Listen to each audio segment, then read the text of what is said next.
Good morning, everybody. It is Wednesday. We're here chatting about scale with strategy. My name is Elizabeth McFadden, and I'm the CEO and Director of Brand Strategy at Novella Brand House. And Miss April Beach is with me. Hi, everybody. Good morning. It's nice to see you guys.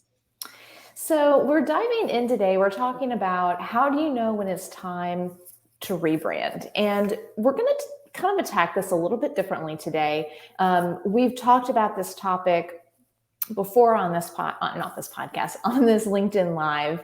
And we've kind of gone through like the steps of what a rebrand looks like and, maybe why you need a rebrand, things like that. But I think what it's really important to be able to recognize what's going on in your business or what may be happening with your brand that signals when it's time to rebrand.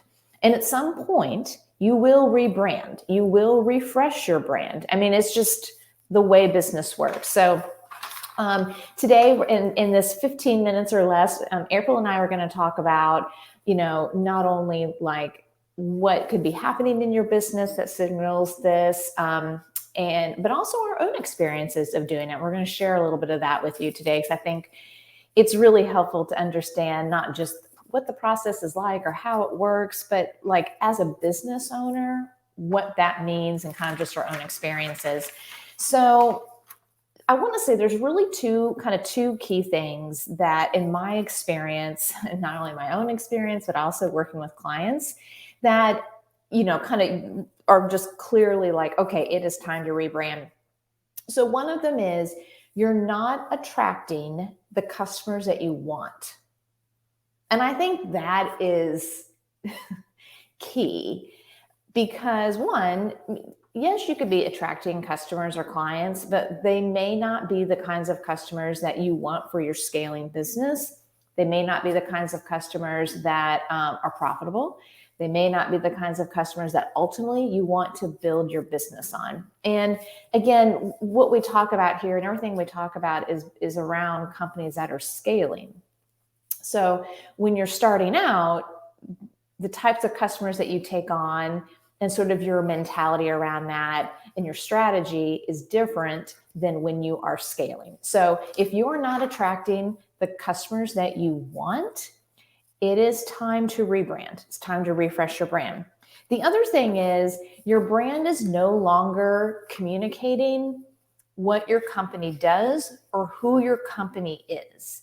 And again, this happens especially when you create a brand strategy, you create brand messaging, even a logo, the visual brand for kind of where when you start out. But as you scale your company and you expand your services, you maybe expand your target audience, you pivot or you acquire other companies. I mean, all these different ways that companies scale. When you look at your brand from kind of an outside perspective and it doesn't communicate who you are, then that is when you need to rebrand.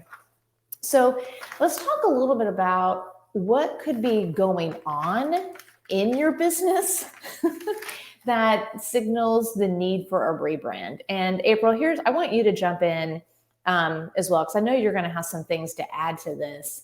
But one of the things is your sales are down. That is a signal that it's time for a rebrand or a refresh. And again, kind of going back to what we talked about for a minute ago, if you're attracting the wrong customers, maybe they're not profitable, it's just not the right fit, whatever, that will cause your sales to be down. And again, it kind of is a reflection back to your brand. Maybe your brand messaging just isn't resonating, right? It's not speaking to the pain points of your audience anymore. And so people don't feel like your solution or your product is what they need, right? The competition, your competition's doing a better job. The second thing is your awareness is down. So, you're just like you've for some reason, it's again, your brand is not resonating. You're not communicating what you're doing effectively. You're attracting the wrong customers. Where you're showing up people are not feeling like this is authentic, or it's, again, not answering their need. And maybe it's just not gaining any awareness and any traction anymore because it's not feeling like it matters. It's not really explaining, what you do. And I think that all kind of leads to, leads. We all need leads for our businesses to grow. Right. We all need traffic, in our brick and mortar, if that's the kind of company we have. And your brand is a huge part of just that initial getting people interested. Right. Yeah. New blood is the lifeblood of your business. One of the things that you were saying, and we're seeing a lot with our clients is not only maybe are they attracting I don't want to say the wrong audience, but it was the audience they wanted to attract previously. Now they're upgrading their audience. And with upgrading your audience, we need to upgrade the brand, right? So as we're scaling, as we're a company that's becoming more prominent in our niche, as we're a company that wants people talking about us. So it's like we've gotten, in this case, these businesses have gotten past the point, they have their minimum viable product, they're profitable, they're doing well, they're really ready to scale and not only scale their profit, but scale their impact and scale their reach in so many different ways. And so we see a lot of the fact that, our clients, they might not necessarily do that right now. They usually start with scaling their services. Obviously, that's why they come to us. And in the process, we realize that this brand is not ready for the next level. And it's not going to attract that next level client. So we certainly see a lot of that, especially in the past couple of years. Yeah, I mean, and I think you make a great point of, so, let's say your company is currently scaling and you are still using language, you're still using the pitch deck, the brochures, the website from when you started. And this was kind of our experience when we went through a rebrand about 3 or 4 years ago. And it was exactly, I felt like we were not attracting enough of our ideal client. And when I looked at the kinds of clients and the kinds of kind of leads that we were getting, it's like, well, that was like a few phases ago of our business. But we were so busy and so in the work and developing the processes and all the other things that a scaling company is, figuring out, hiring staff and all that, building up the team, that we just kind of set and forget our brand. And when I really took a good look at it really started with the website. Like I started thinking like, okay, why am I still attracting these customers, these types of clients that we used to service several years ago before our company grew and these services grew and our portfolio grew and all of that. And what I realized is we were still using that same language. We weren't using it anymore in like a pitch or a proposal, or if we were like more one-on-one with a client, but all of that old language was still on our website. We had never bothered to change that. Isn't it so funny how, you're a brand strategist, right? All your clients' websites, they're perfect, right? But when it comes back to ours, it's like, oh, wow, we're leaving that behind on our own because, you're taking care of your clients. And, as you were saying this, one of the things that I was thinking about is that me, I like these visual analogies thing. It's like fishing in a different pond, right? So we had the correct fishing pole and the gauge of the line and the bait and all the things we needed to do. And it's almost like we're kind of tired of fishing in that pond, whatever it is. When we're talking about scaling business, we've done that. We've caught the fish we want. It's great. You know what I mean? Now we're going to a new location and we have to bring the right tools. We have to show up like we're prepared to succeed in that place. And it really does start with leveling up the brand. We've experienced that in our company.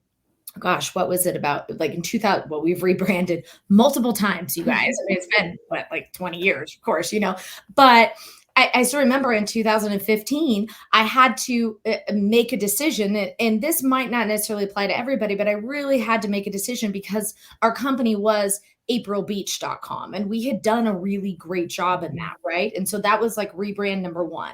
And then in 2000, and I think it was 18 again, we revisited it again. And then 2020 again, we updated all of our visual branding, all of our website. So we're always kind of, I don't want to say we're always jumping because that's sending the wrong message. We're not. Right. We're very consistent, right? But understanding that when we want to fish in a different pond, we do have to have a different language. We have to have a different fishing pole. We have to have different tools. And we've certainly experienced that in our business. And the other thing that we're not really getting into today, and we're about to wrap up, but you and I talk about all the time is not only rebranding the primary company, but when is it appropriate to have a conversation about a sub brand offshoot, which that usually you've guided us in that process of talking about that. That could also be something that, anybody watching this should consider, as long as obviously the primary brand is correct. Yeah, I mean, you bring up a great point. And again, a lot of scaling companies, they're scaling because they're acquiring other companies, brands, products, services, or they're growing more service lines. And what happens, I see this all the time with clients, like they're like, okay, so we got this new product we're doing, so I need a new logo for it. I mean, that's what they'll say. And I'm like, well, you don't need a new logo because you already, your brand already has a logo. We don't want to confuse people, but we do have to figure out how it's going to fit in your brand, umbrella. And so if you have added several products or services, acquired new companies, brought on new teams, I mean, whatever that looks like for you, and you haven't really sat down and thought strategically how these all fit together, and how you explain to people how these work together, but you're still one brand, then it's time for a rebrand. It's time for a refresh of that. Mm-hmm. A good example of that is we have a client down in Australia, and she's a consultant to custom home builders in Australia. And so she is right now starting the same thing that you're saying. She's going through the process. I'm not consulting her in that. I'm not a brand strategist, but they're going through the process of that. And then all of the programs underneath, right? Right. And most of our listeners, many of our listeners I'm your client, or exactly like that, where every time I create something new, I want a new logo for it. I want a new name for it. I want to trademark it. I want to do all these things because we're creators, entrepreneurs or creators, whatever we do. And so we always fall in the tendency of that. But that's so important. What you just said is not everything needs all these little brands. Otherwise it's like a bunch of little cats running around and nobody knows, where they all belong, and is as it's part of this overall scaling organization. So yeah, that's a struggle, and it's tempting, to be honest. Yeah, it's very tempting. It's very tempting to just keep adding, especially when you have demand for it. But you do have to, and it can't just be like, oh, I'm just going to fit it in there. You strategically have to think about how it fits, and you have to think about it from the customer's point of view. And you've got to create. Not only do you have to create what that logo is going to look like, or that mark, or how it fits with your current logo system for that new product or service, but you have to think about the messaging. Like, how do you tell the story? How do you explain to somebody how this fits into your brand ecosystem?